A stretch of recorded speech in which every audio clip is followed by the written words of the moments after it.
There is a person known to you. He doesn't lose sleep. He doesn't replay conversations at 2 in the morning, nor does he lie in bed thinking about every moment where he could have been kinder. He simply sleeps deeply and undisturbed, like someone who has concluded that his comfort is more important than the destruction left behind in others' lives. You despise him for this, but somewhere beneath that hatred, you envy him, because he is winning, and you are so very tired. Selfish people win. And the question is not whether this is fair. The question is why and what it costs the rest of us. A selfish person is never confused about what they want. This is an enormous advantage. Most of good people spend enormous portions of their lives in a fog of competing obligations. They want this, but they should want that. They feel this, but they shouldn't.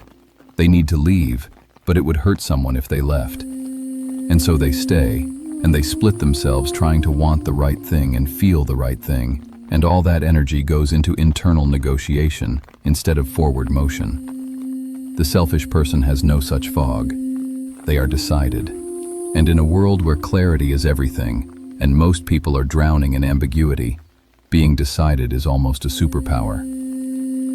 The race is not to the swift, nor the battle to the strong, nor bread to the wise, nor riches to the intelligent, nor favor to those with knowledge, but time and chance happen to them all. And the person who moves without hesitation simply collides with time and chance more often. A selfish person never has a broken heart that stays broken, because a broken heart requires that you placed something outside of yourself, some value, some attachment, some bet on another human being, and it came back wrong. The selfish person doesn't place that bet. You know what they say about the fox and the hedgehog? The fox knows many things. The hedgehog knows one big thing. The selfish person is not a fox or a hedgehog. The selfish person is the hunter who simply walks into the field, while the fox and the hedgehog are still debating epistemology.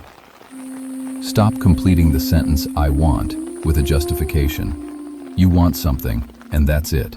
The selfish person rarely explains their desire. They rarely say, "I want this, but only if it's okay," or only if you think it's reasonable. They just want it. Most people are operating from the position of what can I get away with wanting, and the person who simply says, "I want this," without the tremor of shame in their voice, already sounds like someone the world owes something to. Start saying what you want. Stop maintaining relationships that are only alive because you keep feeding them.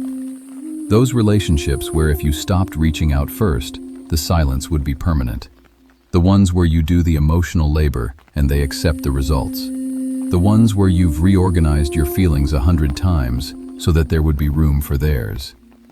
Get comfortable with disappointing people. The selfish person is not cruel, but they have understood that the discomfort of disappointing someone is theirs to feel, not yours to prevent.